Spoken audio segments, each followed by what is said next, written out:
You are watching and listening to Chris and Leicester Till I Die TV on YouTube and your favourite podcasts. Hi everybody, Jerry Taggart here.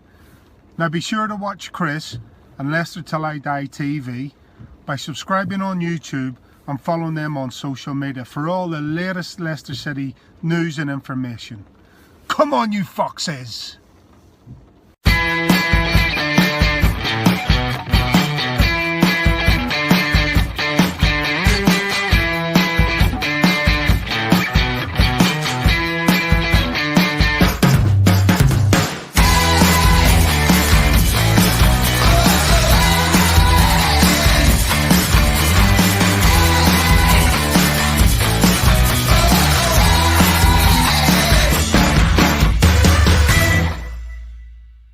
Back of the net. It's the opposition show with Chris on Leicester Till I Die TV. Taking a look back at the game. Right, Chris.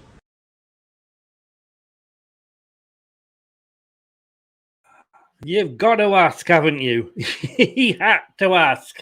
Am I right? And that just about sums up. Good evening, fellow Fox fans. How the devil are you? Well, 27 and a quarter hours on from the game. You know what? I haven't calmed down. I haven't calmed down yet. This is Leicester Till I Die TV. You can catch us, not everywhere tonight, because apparently Facebook is down. Like a prostitute on overtime, it's gone down for a long, long time. So whether this is going live on Facebook, it might be in some parts of the world, it might be in some parts of the country. Who knows? Twitter, apparently it's working on Twitter, at Leicester TID, and YouTube, Leicester Till I Die TV. And if you are on YouTube, or if you're not on YouTube, get over to YouTube and subscribe to the channel. It really, really helps us. And smash those likes as well. And if you are feeling really generous, you can make a donation. It all helps the smooth running of the channel. And if you sooner listen to us rather than watch us, and I'm honest with you, with this ugly mug, as I always say, I don't blame you. You can find us on all the major podcast platforms. Just search Leicester Till I Die on Amazon, Apple, Google, Anchor, Spotify, Podcast Addict, Accent, all major podcast platforms, and you'll find me there. Smart speakers, just say, find the podcast Leicester Till I Die. For some reason, you have to say podcast first, and then you can find us. So we are all there. You know what? And I've got my guest, because it is the opposition show tonight. My guest is in the green room waiting to come in, but I did warn him there might be a little bit of a wait.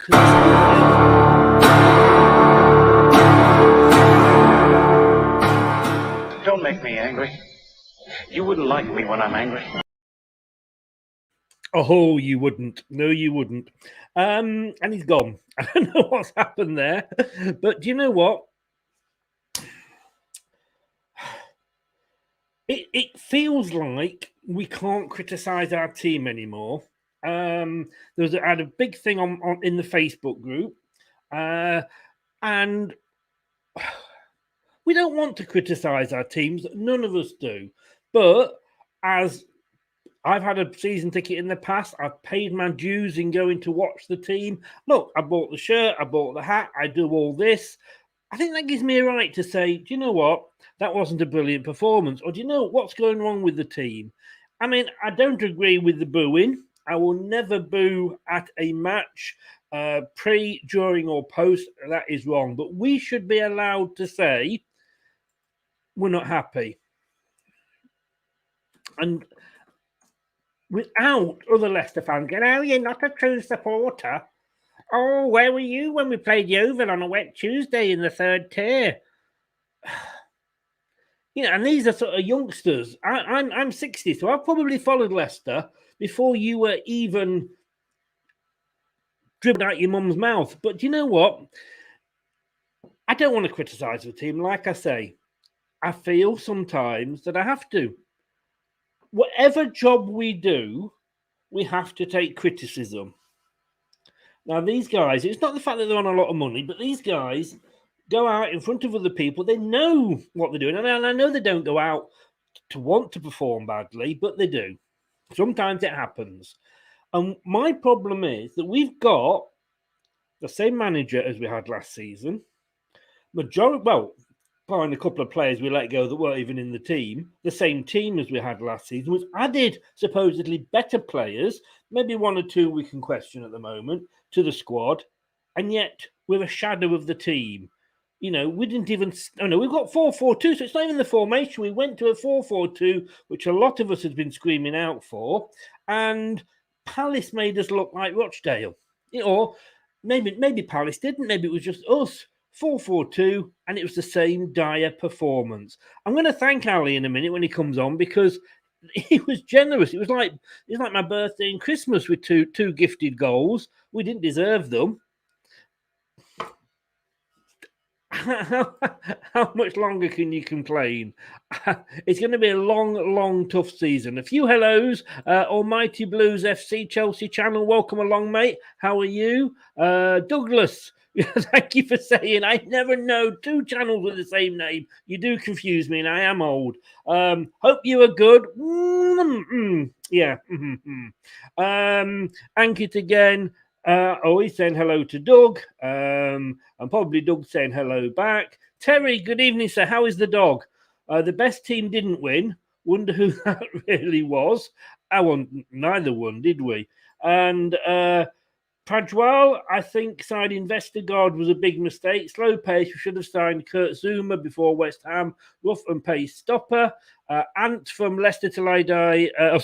Leicester fan channel. I've just given him a job there. Get over, support our fellow Leicester channels. Vestergaard is hopeless. For me, it was Tarkowski. I understand we probably couldn't afford him.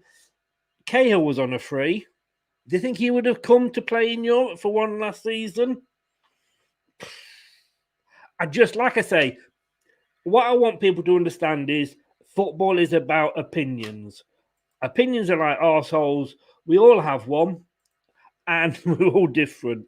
And you know what? I shouldn't be made to feel bad because I say that performance isn't good enough. Like I say, I'm not going to go, boo or anything like that. I just want the right to be able to say that without someone saying, "You're not a real supporter." Let me calm down. I will bring my guest in, who's been sat there waiting. This is the Opposition View Show.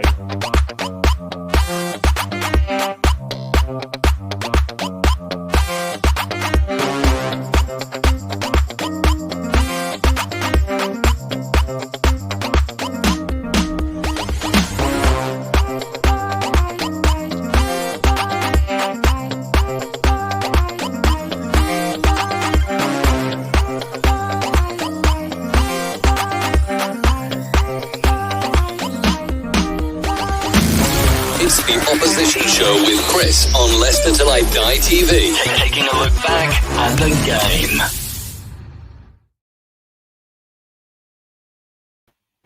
Good evening, Ali. How are you? Yeah, good, mate. Enjoyed the rant. That was up there with Keegan's. I'd love it rant years ago. Yeah, thanks for entertaining.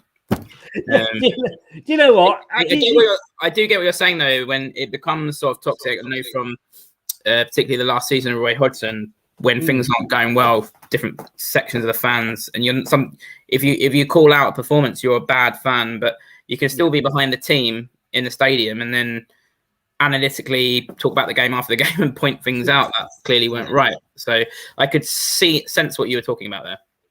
And I mean, we get a lot of like I say, do you remember when we were playing Yeovil in the third tier? And do you remember where we've come from? Yes, I do, because I'm old enough, and that was then. But we are no longer a third tier team. We are a Premier League team. And I've got to say, nice to see your gnome again. Yeah, he's still here. He's done me proud. He is. Known from Gnome, as they say. Ali, give a shout out to your channel. Palace fan through and through. What's your channel? Where can people find you? Yeah, it's called Pride of South London Fan TV. You can find it on YouTube.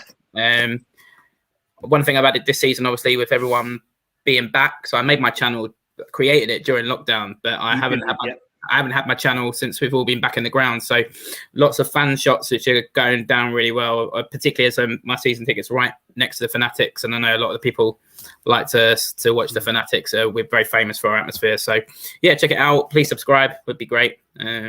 Yeah. For more chat with me and my gnome. Exactly. If only the gnome, if not you. Yeah. To say, you know. But yes, it does. It does get that. I mean, Watford, surprise, sacked their manager at the weekend. Yeah, I know. I mean, well done on the guy for lasting 7 games. I think that's the record. And I had Watford to go down. And like with West Brom last year, I really hope they do go down. I mean, they were 14th and they sacked the manager. We're 13th. You're 14th.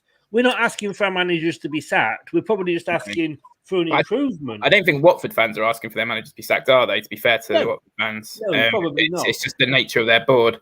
Interesting that Ranieri appointment, because I know obviously he is heralded in Leicester, rightly so. But I have a good friend who's a Fulham fan who is not a fan of Ranieri at all. So I think that appointment is a real roll of the dice from them. It could go either way, I think. I've got to be totally honest with you. I said, I mean, don't get me wrong. You know, I would have Claudio Ranieri's babies. I really would. You know, we love the guy, but he had to go when he did, because if you notice and look at Ranieri's history, which you probably haven't, but he tends to not stay anywhere more than 2 or 3 seasons maximum. No. He comes in, he does reasonably well in his first season. This is what an Italian psychologist said when we signed him, and everybody was like going like, "What?" You know, and she said he'll do well the first season, and then it will tail off.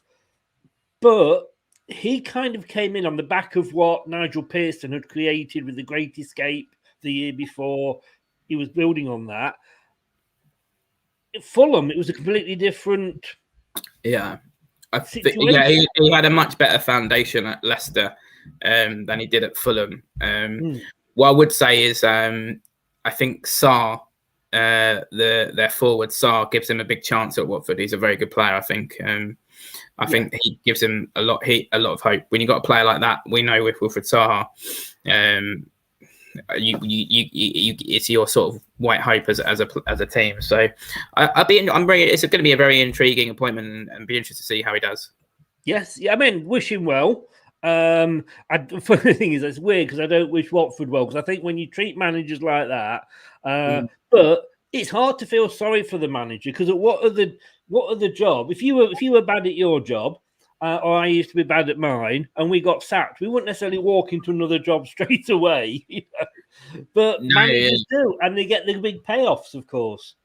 It's just the same names, isn't it, that go round and round? I mean, obviously, like I said, no disrespect to Ranieri, but that's it's another name. He's been at Fulham, he's been at Leicester. That goes around. You must get frustrated if you're a young manager looking to have a chance, and just thank God for Crystal Palace giving Patrick Vieira a chance. Yeah, and let's come on to Palace, because whilst I didn't have you in the bottom 3, I really seriously had you down to struggle this season. Right. With a new manager, hadn't sort of really, got much experience on that department, and certainly new to the Premier League. You'd had Roy Hodgson, who I think, looking at it, had probably done miracles with you for a few years in what he'd done. And I know you were a big fan of his, I think, from last time we spoke. But I thought you'd be there sort of 16th, 17th. All right, we know it's early days, but you're with 12th, 13th, 14th. But you're doing better than I thought you would be. Well, don't worry about your prediction, because 442 magazine predicted us to finish 20th, which was absolutely absurd, considering we still had Wilfried Zaha in the squad, who pretty much guaranteed to be 17th. So, listen, I think his appointment was a risk. So naturally, other fans and pundits sort of in their predictions lowered us, not to the extremes of 442. But that's natural. My thoughts on Vieira were always, as I put in a video that I did on my channel, Vieira What to Expect, was I just didn't know what to expect. I wasn't overwhelmingly positive about the appointment. I wasn't overwhelmingly negative, because there wasn't a lot from his managerial career to go on. He had a little bit of time in the MLS. You can't really vouch that against the Premier League. His time at Nice was up and down. You know, he did qualify them for the Europa League. It was a tumultuous time. The sporting director who he got on with left and came back. And then ultimately it didn't work out for him there, but he did leave them ninth. It wasn't, a Thierry Henry at Monaco and a complete flop. So I was very much open to the appointment. And so far, I don't think Palace fans could have wished for it to go better. I know that sounds strange with 14th, but we didn't expect him to implement the style so effectively. And you probably saw that style. We're totally different in terms of style than we were to the last time you played us with such effect. And we had a hard start to the season, as a young new Premier League manager. He's had Liverpool away and Chelsea away. So to get to this international break, 14th, we've got us a good foundation to build on. And if anything, we're frustrated in the last week because I know we're about to come onto the game, but Monday night we played Brighton and we should have won that game, threw that away at the end. And then I feel like, to be honest, we were the much better team yesterday. And I think, yes, I'm pleased we came back from 2-0 down, but it's another game I think we could have got 3 points from. To be honest with you, I mean... And this is what confuses me with Leicester. I mean, Palace have always been a bit of a bogey team, I mean, to sort of, nobody's really sort of does a lot better than the other team. I mean, just looking here, we played each other 18 times in the Premier League. You've won 8, we've won 7, or it's 19 now, and there's 4 draws. That shows sort of how tight it is. But when you look at what Brendan and Leicester have achieved, forget the Premier League. I mean, yes, we won it. Yes, it's amazing. And let's be honest with you, you've given Vieira a chance. Somebody's got to give him a chance somewhere, and somebody will benefit from that. Ranieri came in and took us to heights. Not, that could happen. You never know. Maybe not this season, but when you look at what Leicester achieved the last 2 seasons, we're top 4 most of the seasons. We finished 5th, Europa League, an FA Cup win. And within the space of 2 or 3 months, we've just gone from that down to, no disrespect, Premier League also runs at the moment. It's amazing, but it's the same team. And that's what we can't understand. And, we've been saying, well, some people say it's injuries and... Well, it's not injuries because we had worse. Well, everybody had worse injuries last season because of the short summer. It's we've had a normal break, although we had the Euros obviously. But I just don't know. Were you surprised how bad we were, or do you not think we were that bad? Listen, I've got a big respect for Leicester and the way you've challenged the top 6, and I've got a big respect for Brendan Rodgers. I've always been a Brendan Rodgers fan back at the time he was at Liverpool. I thought he was quite harshly sacked there in the end, although obviously that was vindicated. You can't argue against the appointment of Jurgen Klopp. I thought you were very poor yesterday. And I think football sometimes is obvious, and we can go around the blocks and talk about the game, but you have to the starting point is you were very unlucky at the start of the season to have Fofana get injured, your centre-back. And Liverpool are allowed to talk about Van Dijk for 10 years being injured, so you're allowed to talk about that. And I agree with what Ant said in the chat that Vestergaard was really poor yesterday, and also you didn't have there you go, and then also you didn't have Ndidi yesterday in the central midfield, and I just felt the word I'd use to describe it is cohesion, but a lack of it in your team yesterday. I didn't quite know what your plan was. I thought it was very naive to go with what seemed like just 2 central midfielders, really, against Luka Milivojevic, James McArthur, and Conor Gallagher, who work extremely hard. I don't think it'd be any surprise that we got the ball quickly off you at times, and we had 60% possession. I think you could argue, his plan kind of worked in that Iniacha and Vardy both on the pitch. They took their chances and they were ruthless. But beyond that, I didn't really know what you offered. I felt like we had the better of the play. I didn't really know what his game plan was. And that was sort of the vibe I got from Leicester fans who were on the same train as me, listening into their conversations on the way home yesterday. It was just poor. A big fan of Rodgers, big fan of Leicester, but you're right to ask questions about it yesterday because as an opposition fan, I was asking questions about what your plan was because basically we don't gift wrap you that first goal. I think we win that game. Definitely, and I think when you came back to us, there was only, if there was going to be a winner, there's only going to be one team because we'd made our subs by then, and that was Madison at the moment isn't offering what he used to, and there's a lot of players that have been injured that have come back that aren't quite as good, but we don't know what our team is offering. We don't. Yeah. We ended last season. And I'd love to say Brendan, and I'm not going to sit here and say I want Brendan sacked because I don't, because he's the best manager we've had, for many a year. Obviously we've got Ranieri, etc., and O'Neill, but he's up there, so I don't want him sacked. But he kind of stumbled upon back end of last season the 4-4-2. He's not a 4-4-2 fan. But with injuries to Harvey Barnes and injuries to James Maddison at the same time, he had to bring Inacho in, and it clicked. And we had the odd disaster, what have you, but generally it clicked. And I think. Carry on. Yeah. No, I was just going to quickly say, but then we get to this season, and it's like, forget that. We're going to go back to Christmas tree or 3-5-2s or whatever, and you're thinking, well, hang on. We got where we got. We were scoring like mad. Nacho was our top scorer on fire. And up until this game, he had 89 minutes playing time. As fans, we get confused a little bit by all this, don't we? Yeah, I think I get the Inacho Vardy thing. That's something that's worked in the past. I think maybe where he was naive, but I think maybe he was playing both Harvey Barnes and Lookman and not having another central midfielder in there to sort of get another man in there and get you on the ball more. I thought Lookman... Yeah. Very promising. I was really interested watching him because we were linked with him in the summer as well.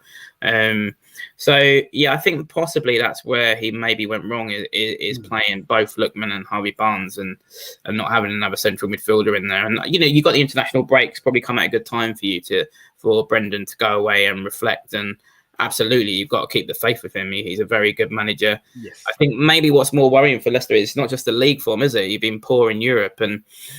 I do think that for me, I was saying to Neil on Beyond the 90 the other day that for me the top four are locked in this season. I think they're too strong. You can talk about Ollie, but the 1-1 at Everton, I think there's a bit of overreaction to that because I think Rafa did what Rafa does. United will be there with Ronaldo. The other three are just for sure going to be there: Chelsea, City, Liverpool. So I think that would be your sort of hope and excitement for the season if you were getting through that group stage in Europe and continuing. It's a bit of a cliche, the European tour, but it looks like your European tour is going to be over. The wheels come off. We're waiting for the AA to arrive. That said, of course, Napoli lost as well to that Moscow. So that's kind of kept us in there. It's not going to be as easy, but it's almost like we've had two good. I mean, like you say, the top four's done and dusted. Ollie should be. I think if Ollie doesn't win it this season or win anything with the squad he's got, I don't think he'll be there next season. But we've got to be looking at sort of that 5th, 6th. And everybody was saying, Leicester will be there again, 5th again, blah, blah, blah. But there's other teams, I think Benitez at Everton is a fantastic signing for them. They had the players there that Ancelotti brought in, some good players. But I do rate Benitez as a manager, and I think he'll do well. West Ham have continued. I thought they'd be back down at the bottom again. I think they're just they'll have that Europa League effect, didn't they, that they had yesterday against Brentford. It's hard to play those Thursday night games. And I mean, you still got a chance to get yourself up there, I think, and get yourself in the European position. But I think to challenge in the way that you have for the top four the last 2 seasons will be very tough. Yes, Just go through a few comments and catch up with those if that's okay. Hussein, good evening. How the devil are you, sir? We need Tarkowski. Like I said in my opening rant, I rated Tarkowski. It is a bit worrying when you come to think that because, Evans is injured, Fofana's it. Because we've got that injury, we should still, at this stage, have enough players in there to cover that. You can't say, well, if Fofana was in, we'd be fifth now or anything like that. It hurt us, but Terry says there, Vestergaard being nicknamed the human lamppost by other fans. But yeah, he says there, what did you think of Vestergaard? I thought he was poor. Yeah, I thought he was poor. And if anything, I was a bit disappointed Edouard didn't get on his shoulder more. I mean, Edouard hit the bar. If he should have put that away. Well, not should have put it away, but I thought that might be going in. So yeah, I thought he was poor. And it's a shame that one's not worked out. In fairness, I remember when you got him in, a lot of your fans on social media were talking about how quickly the club had acted in reaction to the injury of Fofana. But it's clearly not worked out. Based on 90 minutes I've seen him, that's what I'm basing it on. Really, is he looked poor to me. He's had a couple of bad games. He came on right at the start and he got injured, believe it or not. He's come back. He was quick. I mean, I would have liked Cahill, I've got to be honest with you, because I think he would have given us that just for one season, listen, the first season Gary Cahill came, honestly, he was quality. And I never really was a big fan of him before. I always thought him and Jagielka at the back for England were dark days for England. But honestly, he oozed class. But the last season he was with us, his legs were gone. I think don't think that would have been a good one for you. Yeah. Well, I mean, it's all ifs, buts, and maybes at the moment, isn't it? Ant says here, love it, Ant. Lampposts have a use. They do, Aidan, Aidan, good evening, sir. How the devil are you? David, topic of Vestergaard is interesting. I can't deny he was a rock versus Man City. Time and again, he blocked shots with body and legs, came away from a lot of praise. I mean, we can't. I know where you're coming from, David, but the problem is I can't single out Vestergaard because nobody had a good game, and that was the fact. You made us, and we've done this with a lot of teams. You've looked so good against us, and a lot of fans are saying other teams have now worked us out. And do you think that's true? Do you think you've worked Leicester out? No, because I don't think that was the Leicester that have been. Like I said, I didn't really know what your plan was yesterday, really. So I wouldn't say that we worked you out. I think Rodgers just got his tactics wrong. And I think actually we just took the game to you, and we're very much implementing our own style rather than worrying about someone else's style. I think at the moment, for the first time, you can see a stamp of DNA on what Palace are about in the way that we press and the way that we're passing out from the back. Okay, it shot us in the foot at the beginning, but what was so impressive was in the second half how we just stuck. We didn't let that phase us and we kept going. Whereas that's what you would associate with Brendan Rodgers, that his style of football is attacking style. But you didn't see that yesterday. It was almost like, I don't know what, not that we worked you out. It's almost like, I don't know what Leicester are about. Yes, yeah. This is an interesting comment, and I was going to come on to him late, but I'll bring on now as Dalco. Good evening, Dalco. How the devil are you? Palace gave Edouard games. Leicester gave Daka nothing. Daka did nothing against Legia Warsaw in the Europa League in the middle of the week. But Edouard, it's a bit easier for us to give Edouard games when his opponent, his rival, is Benteke, who has Campbell's performances in, whereas you've got Iniacho and Vardy. So I think you've got better options there. I think Edouard would have to be working hard to get in the team as well at Leicester. Yeah, I know you can't drop Vardy because I'm saying nobody's undroppable, but he's joint top scorer. Iniacho was top scorer last season. You've got to earn your right to get into that team. It's not like Vardy had retired. They proved it yesterday. They were absolutely ruthless. I mean, yes, we gifted Iniacho that. He still had to put it away, and he dispatched it promptly. So I think that's a bit harsh. I don't think that's a fair comparison, Edouard to Daka, because you've got better options than us up front. I'll be honest.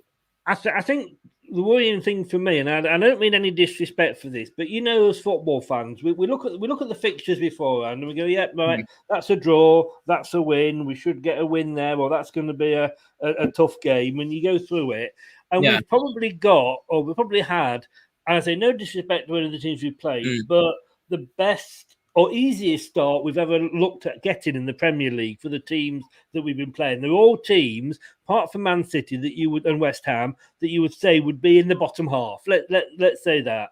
And yet we struggled. So the worrying thing for us as fans is what's going to happen when we come up against the likes of, Liverpool, Chelsea, and Man United, who we've actually got up next. But I wanted to ask you about Edouard, because obviously he was so heavily linked with Leicester because of the Rodgers at Celtic sort of thing. And we went for Daka instead. You've obviously got fans out there that saying, "Oh, we should have signed Edouard because he got 2 goals on his debut and what have you." Yeah, we know that he's not always going to last. But how's he been for you?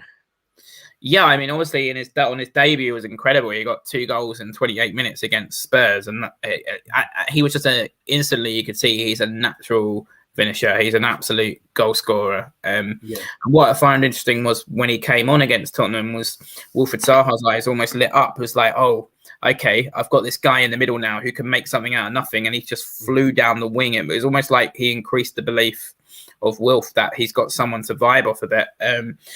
Since then, he's not kind of replicated that performance. I thought he was quite good against you. Could have got a goal, almost got a goal, hit the bar. He's still got, to make that adaptation to the Premier League. But I'm thrilled about that signing. I think the other option was Nketiah from Arsenal. But I'm happier that we got Edouard, and we've got I know you're a friend of Doug from the Dugout channel. He knows a lot about Edouard and was telling me about he's got a good knowledge of Scottish football, and he definitely thinks as well that he's going to really hit the ground running for us. So very pleased with that signing, but I'm very pleased with all of our signings. I think there was something to do with the fact that it was Celtic not allowing him to join Leicester because of the Brendan Rodgers thing, rather than Brendan Rodgers maybe not wanting him. Brookline makes a good point here. We need to bring a number 10 in. Maddison, not Perez, please. But then we can't bring Nacho, and we can't. I mean, if Maddison or Perez plays, then Nacho doesn't seem to. Or could you not just take Lookman out? I mean, I thought Lookman played quite well, but do you know what? Look, I was a bit surprised when we signed Lookman because he was completely sort of left field. He came from nowhere. We were being linked with all these other players. And to be totally honest with you, we hadn't got the money to throw at things. Our owners are kind of in the tourism industry. No, it's not good time for anyone. Exactly, So the fact that they went out and found 15 million to actually get, whether you like him or not, we got to Vestergaard in to replace Fafana, who was injured. And that was probably money that we might have been having aside for right back. So we've got Lookman in on a loan.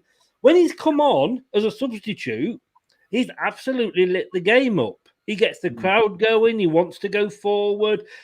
Roger seems to like this. Don't lose the ball under any circumstances, passing it around. Lookman likes to get the ball and run. He gets the crowd up. But when he starts a game, it doesn't perform quite as well. And I'm really worried because we had Under, who looked good when he came on last season. And then he warmed the bench for the rest of the season, But how did he look? You were at the game, I presume. How did he look? Look, man, I thought he did a couple of nice things. I thought he looked good. I just think, as I said at the start, I felt the balance of your team was out. And I think you're talking about getting in that Perez or Maddison. I think Lookman would probably be the one to come out and shift that balance back.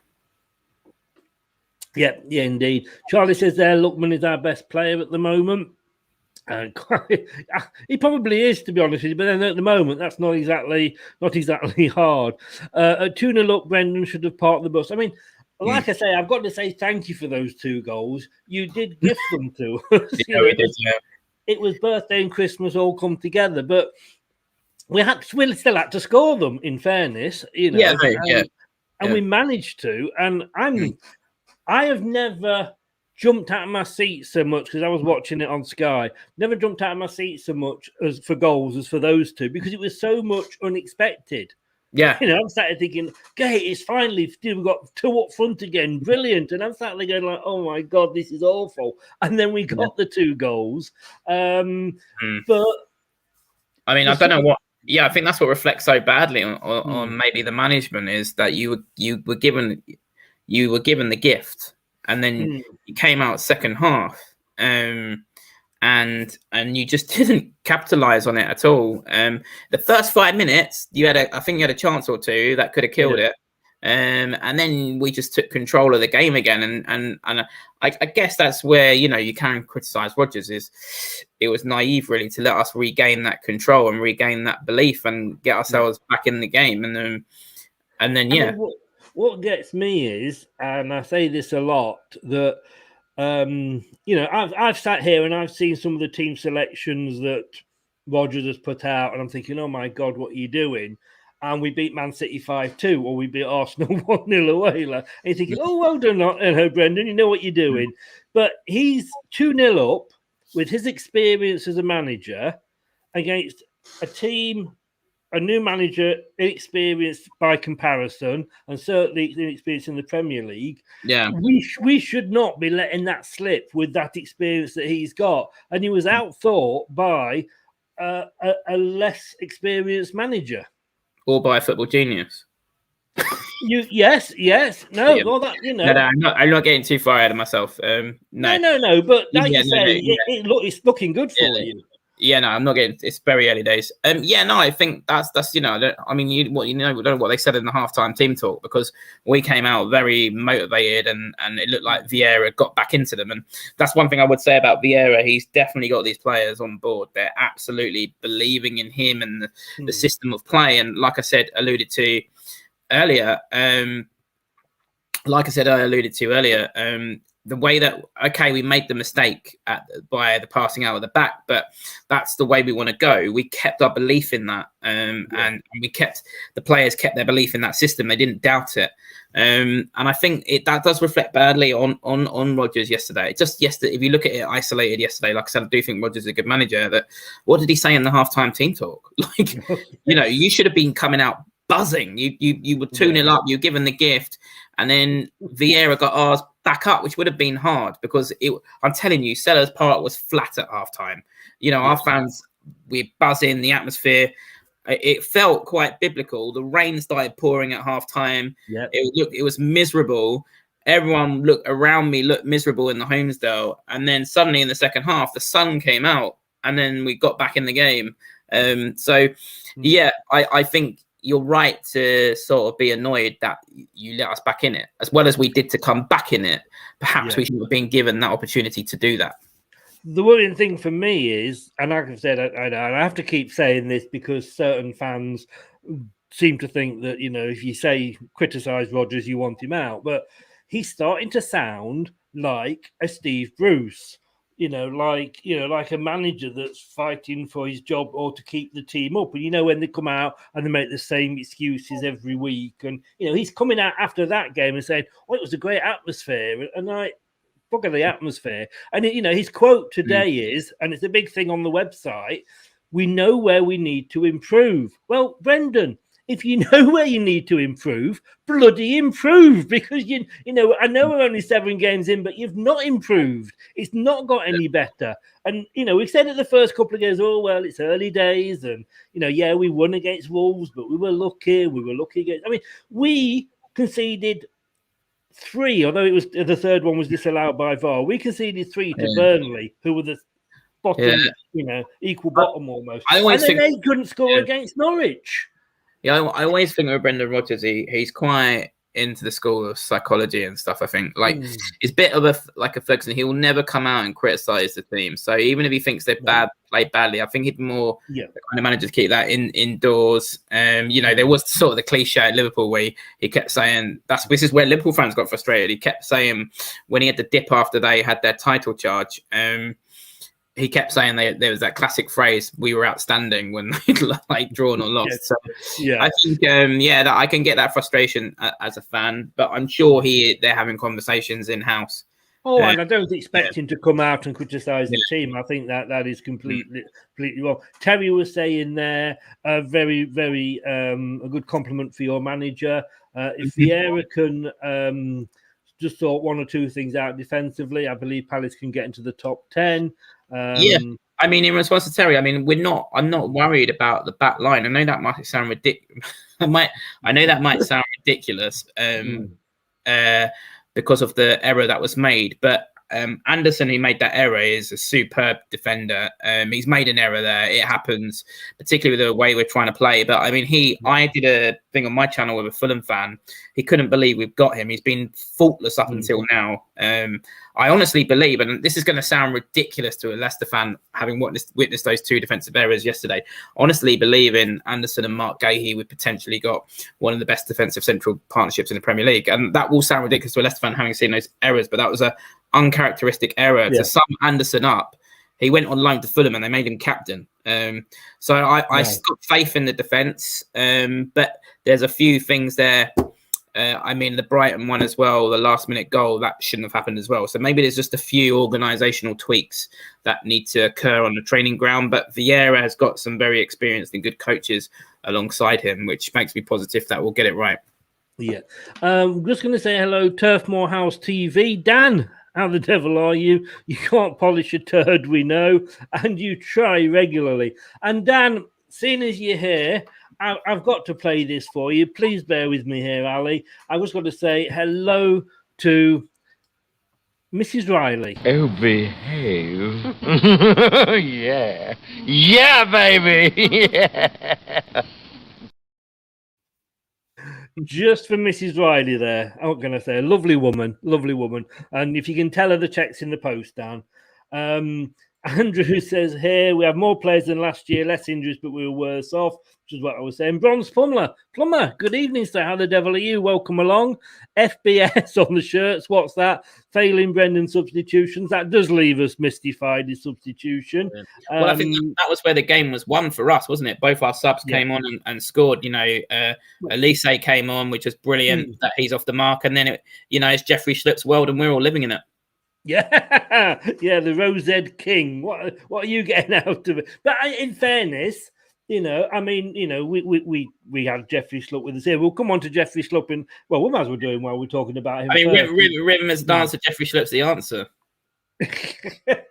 No, please, now don't build him up to be better than he is. But no, I mean, how is he doing? Because he was great for us. He won a title with us, and but he'd got the pace. He just couldn't score for us. He can score against us. It's kind of ironic and funny because I did a preview with Neil on Beyond the 90. And I said I'd possibly sell him, and then he went and did that. No, I think the thing with Schlupp is actually he has always been quite, particularly under Roy Hodgson. He was central to our counter-attacking style. That you can call it a style, anything a style under Roy Hodgson. But he's just not had the luck with injuries with us. He seems to get back in and around the team, and then he'll get injured. So I'm kind of hoping now after that goal that can be a springboard for a season. He can stay injury free because I do think he can play a good part for us as a squad player. And you could see when he comes on, he brings an energy to the team. So I think his main thing for Schlupp and hope for Schlupp is that he can stay injury free. And he doesn't seem to get big injuries, but niggly ones that keep him out for a month or two at a time. And it's just frustrating because he can't get a rhythm or any sort of momentum going in his season. Yes. I've got to ask you about, and forgive my pronunciation here, but I have difficulty saying Bertrand. I always want to call him Bertrand, but so I'll probably get this pronunciation wrong. But Elise, is it? Is that how you pronounce it? That's the one. Yeah. Elise, what an amazing player! I know he got the goal, but even so, he looks an amazing player. Yeah, listen, I mean, all the Palace fans are calling for him to play. I mean, the clamour before their game, all on social media, was please don't play Jordan Ayew. I even, you get sometimes those general messages we get general messages from the club at Palace on text message that say, do this today, make sure you get in early, whatever, particularly with the COVID regulations and stuff. So I decided to reply, please play Elise and not Jordan Ayew, but it doesn't let you reply. So it bounced back. But everyone had been saying, start Elise. Jordan Ayew scored like 1 goal in 40 for us. He runs a lot, he works hard, but as I keep saying, Forrest Gump ran a lot, but he didn't play professional football. But sure enough, Elise comes on and he scores within minutes. Yeah, he's a real talent. He was universally sort of known as the best young player in the Championship last season. I mean, our transfer dealings have been unbelievable in this summer. I'd argue that with the amount of players that we had going out, we've had the best transfer window in the league. To sum up, he's cost us 8 million, which is 20 million less than Leeds to pay for Dan James. Absolute steal. Having said that, we were linked with Dan James, but I'm pleased with Lookman overall. But yeah, he looks to be, I think he's going to be one of those when we look back at the end of the season and said, right, what was the transfer of the season? What was the transfer that worked better? I think he will definitely be up there. I hope so, yeah. How far can Palace go this season? It's our first season, so feet on the ground. Vieira started well, but he's still a young manager. He's going to make mistakes along the way. His subs went well yesterday. I wasn't so sure on his subs against Brighton. There's going to be a sticky patch at some point. How does he react to that as a young manager? At the moment, we're in that honeymoon period. All the players are loving him. He's probably got that Vieira effect because a lot of these players grew up watching him. But it does feel really good. And I think our recruitment in the summer is also down, by the way, to Dougie Freeman, our director of football, because I think a lot of these were lined up. Vieira came in quite late in the summer. Our recruitment's been brilliant. Conor Gallagher on loan has been fantastic. I don't think he played okay, quite well yesterday. He's had much better games. So I think, still think 11th to 15th, what I said at the start of the season should be, the expectation. But having said that, I didn't expect to be saying it this early. I do think we can push for top 10. I do definitely think we're capable. And I didn't expect to say that. In terms of long term beyond this season, I actually think I was after the 1990 FA Cup team that Ian Wright, Gareth Southgate and all that. So probably the best team in my lifetime was the team who got to the FA Cup final against Man United in around 2016-17. And that team had Balassi and Saha on either side, if you remember. I think this team that we're building is going to be better than that team that became 7 minutes within winning an FA Cup. You've got to remember as well, you've talked about Elise, you've talked about Conor Gallagher, you've talked about Edouard. There's always the Saha factor. We still got Eze to come back from injury. Throw him in the mix, and it's getting very, very spicy. So I think, I don't really have too much of a ceiling for this team. I think we could go far, but this season, Vieira's first season, my feet are still firmly on the ground. I think 11th to 15th, with the style improving, because it had to improve. We couldn't go on playing the way we were under Roy Hodgson forever. It was stagnating. I think would be a good season, but I do think we could get more. Yeah. Hello to Miss Melina. How the devil are you? Good luck later on this week with what you've got to do. Hope it works well for you. I'll say a prayer for you. Static, 2 Arsenal fans coming in at once there, like bloody buses. You wait for ages for an Arsenal fan, then 2 coming at once. Static, how the devil are you? I mean, I would like to see, now that we've played you, apart from when we play you again, I would like to see Palace do well, because I'm one of these that I love to see the big clubs, and I know Newcastle are, the fans don't deserve it, but when the big clubs struggle, and I know disrespect, but I like to see, like us, because we're not a big club, we're still sort of, in that next group, I like to see teams like us do well. I think it just... Yeah, I mean, more interesting. That's why, I think everyone apart from the top 6 have absolutely loved watching Leicester smash the top 6 cartel and watch them put a little strop about it and even try and make a Super League. So, yeah, I mean, it's always good. And I still wish Leicester well. Like I said, I was kind of hoping you'd do well in Europe. And I like Brendan Rodgers. I absolutely think you should keep the faith. It's still early days for you. It's still early in the season. You've still got time to turn it around. And I think Ndidi is back November. That would be big for you to get him back. So, yeah, I think Vieira as well is such an intriguing appointment that it's one of those ones this season everyone will be watching and was intrigued about. And I think it'll be fascinating to follow him. And there's definitely a real buzz about Palace at the moment. The atmosphere is incredible. Obviously, fans coming back was always going to be a buzz, but everyone in the crowd is buying into what Vieira's doing. So I definitely think watch this space with Palace. I think you on Sunday saw a little glimmer of what it's going to be, to be honest. And talking of having a couple of Arsenal fans coming in, you've got them coming up we do. next week. A bit of a derby, well, say a London derby for us. But is James Maddison playing for them? Is for Arsenal? I was led to believe in the summer that he would be. Although I didn't say that, Molina and Static. I never said. I was led to believe for quite a few years that Wilfred Zaha would be in an Arsenal shirt, but he's still not in one either. So, yeah, I daren't say anything because I get accused of picking on Arsenal fans. But I have to be honest with you, and no disrespect to Molina and Charlie, Molina and Static. Sorry, they weren't. I don't include them in this, but there was a lot of Arsenal fans that were presuming that he was going to walk over broken glass to go there. I'll tell you what. You could say probably at the moment, maybe we wish he had, but then that might be being a little bit unfair of me. Do you fancy your chances against Arsenal at the moment? I do. I'm a bit annoyed. I think we were on a good momentum. I think I'm a bit frustrated. This international break has come in at a time. Although hopefully our players come back unscathed from it. I fancy us to have a bit of a go at Arsenal, to be honest with you. I'm not a big Arteta fan. I think he could be gone by the end of the season. Well, it depends which way his process takes them, I guess, to quote them. But I suppose for Leicester, the international break's probably come at a good time. For you, it's come at a bad time. I'm looking at this season that for the last 2 seasons, we've probably punched above our weight a little bit. And I say I was pleased to see West Ham up there because I do like to see these clubs do well and not the big 6, so to speak. But for the last 2 seasons, we've been looking over our shoulder, worried about who's coming up behind us. Or Liverpool have dropped out, so they're going to come back. Or where this season, it's probably us. It is us that are behind playing catch up. So that might have a different effect on the team. But where do you see Leicester finishing?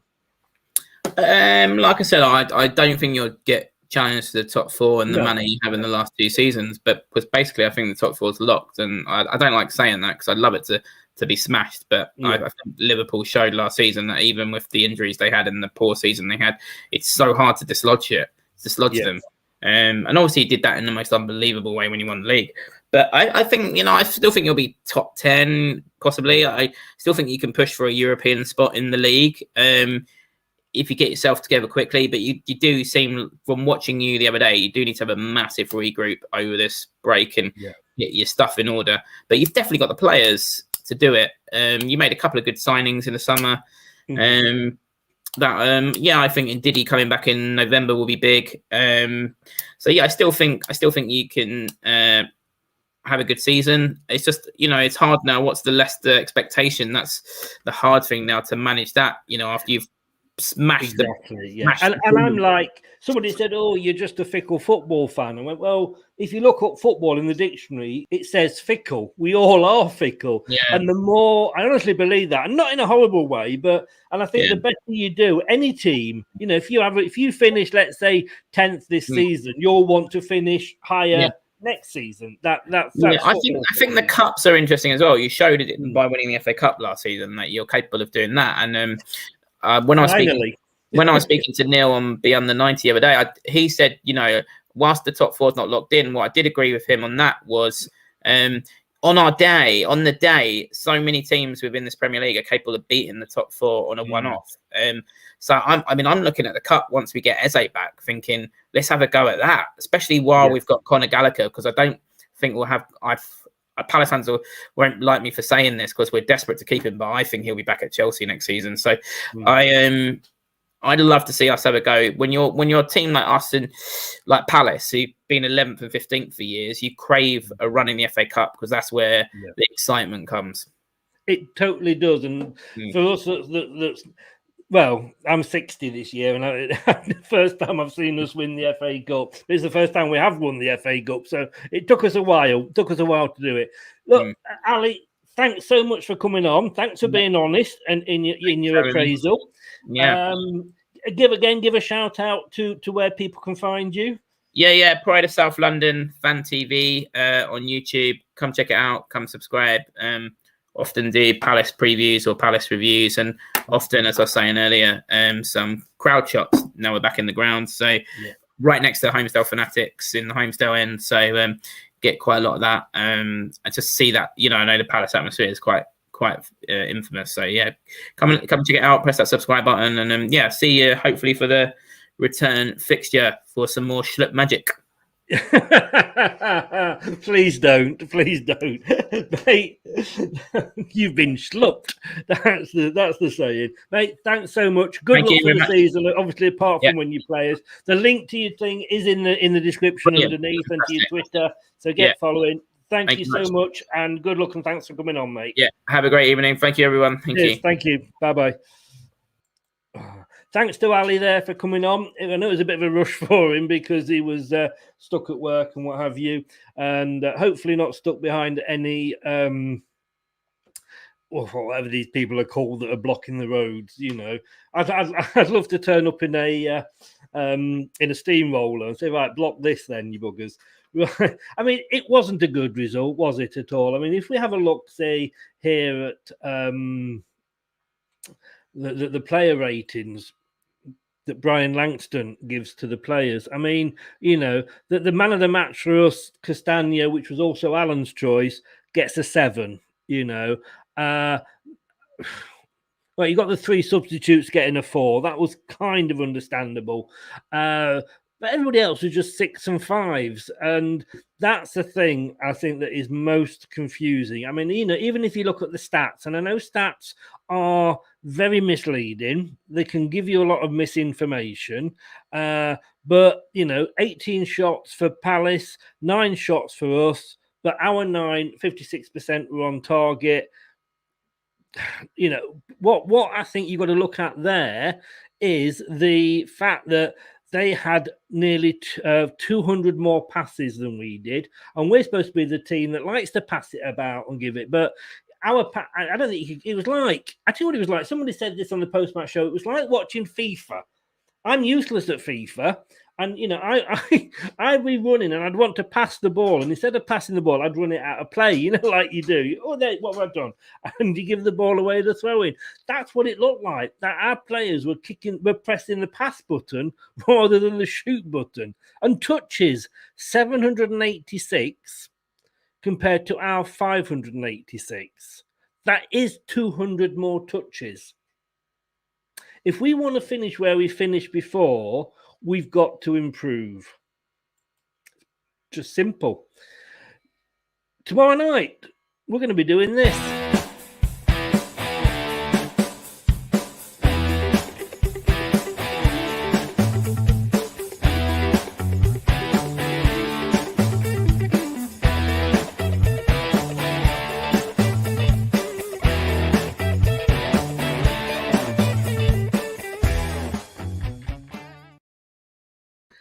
X on the pitch. You see what I did there? Hey, I'm really proud of myself for doing that. I need to get out more, don't I? Do you know what? Every Tuesday, Julian Watts, subject to obviously anything coming up, Julian Watts is going to be with us. Ex-player, obviously he supplied the cross that Claridge shinned into the net against Palace. Every Tuesday, he's going to give us the professional take on things. You know, last week he was on. It was a really good show. We looked at the start to Leicester season, and we could do that every week at the moment, couldn't we? VAR decisions and whether ex-players should be, you know, from the, maybe, no disrespect, from the 3rd and 4th tiers who aren't going to get a job in media, should be looking at the VAR. And even Julian said he would love to do it. The Lazio game we looked at, and Cornet and his Burnley dive.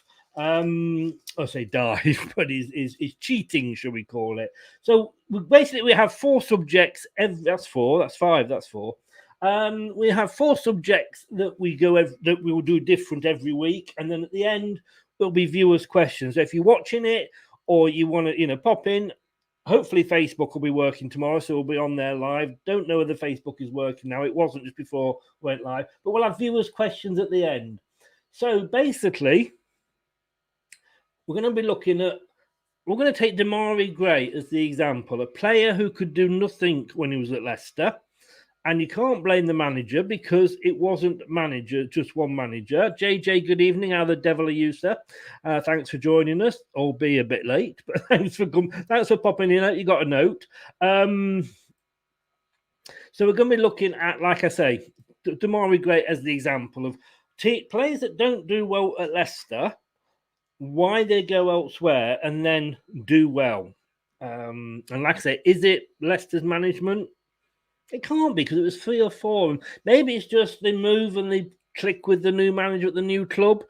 Anyway, he's doing reasonably well at Everton. A lot of Leicester fans are saying, "Nah, we shouldn't have got rid of him." Well, we'll see over the season, but he's doing well, the lad, today at the moment. Anyway, we're also going to be looking at Kelechi Iheanacho not being allowed into Poland. Whose fault was that? Is it the player? Should he have sorted the paperwork out, or is it the club that made a huge cock up in not making sure that the player had the right documentation? Surely it is the club, isn't it? It was a very, very expensive. I'm not saying we would have won. Don't get me wrong. I'm not saying we would have won if Kelechi had been playing. You never know. We'll also be looking at the Legia Warsaw game, which was pretty awful, wasn't it? Let's be honest with you. In a season so far of awful games, that was pretty awful. And then we'll be looking at managers. Are they sacked too soon? Watford reappointed Claudio Ranieri, of course, ex-Leicester player today. Couldn't keep Fulham up. Why do they think he'll keep Watford up? And do Watford, I mean, they change their managers more often than I change my underwear. And if you were here at this end with me, you'd believe me. But it's ridiculous, isn't it? West Brom did the same last year, sacked the manager within 3 or 4 or 5 weeks. It's ridiculous. We'll be talking to him about that as well. And then, like I say, any questions that you pose during the show, we will be asking him. So that is tomorrow night, and that will be at 9 o'clock.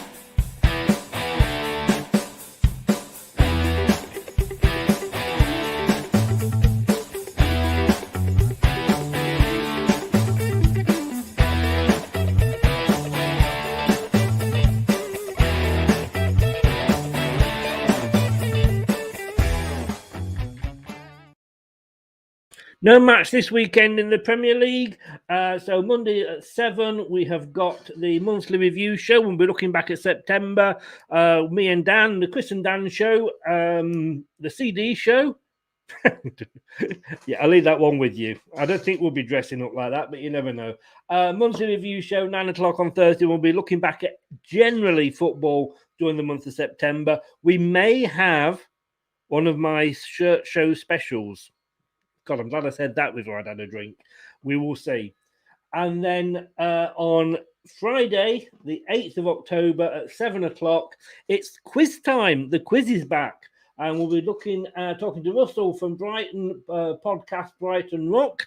And he will be seeing if Brighton can do better than Leicester. We're still 4th there. We're hanging on to 4th in that league, even if we're not in the Premier League. And the Prediction League, by the way, obviously there's no Prediction League show this week because there's no Premier League show at the end of the week. But in the prediction show that I do with I do with the ex-players, as you know, there's 5 ex-players and me.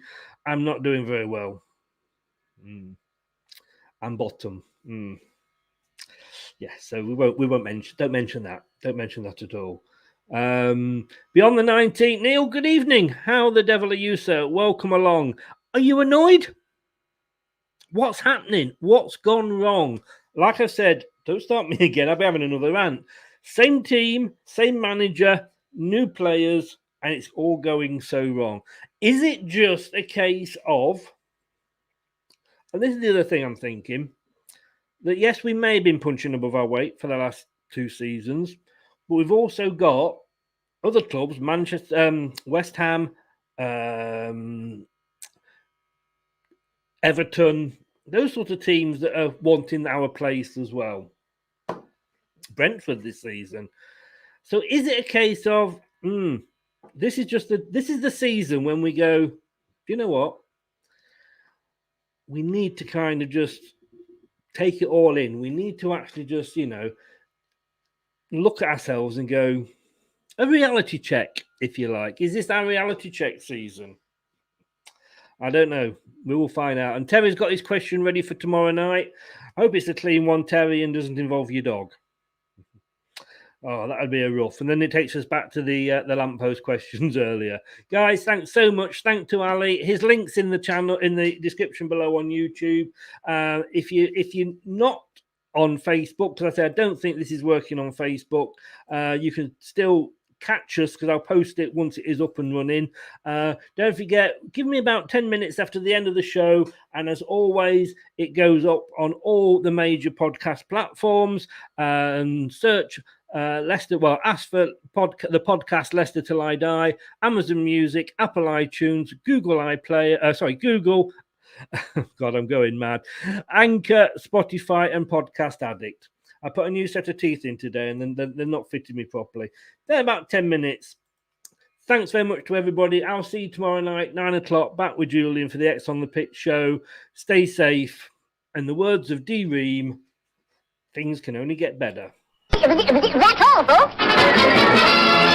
Hello, Matt Elliott here. Be sure to watch Leicester Till I Die TV on YouTube and follow all their social media platforms for the latest updates and news on Leicester.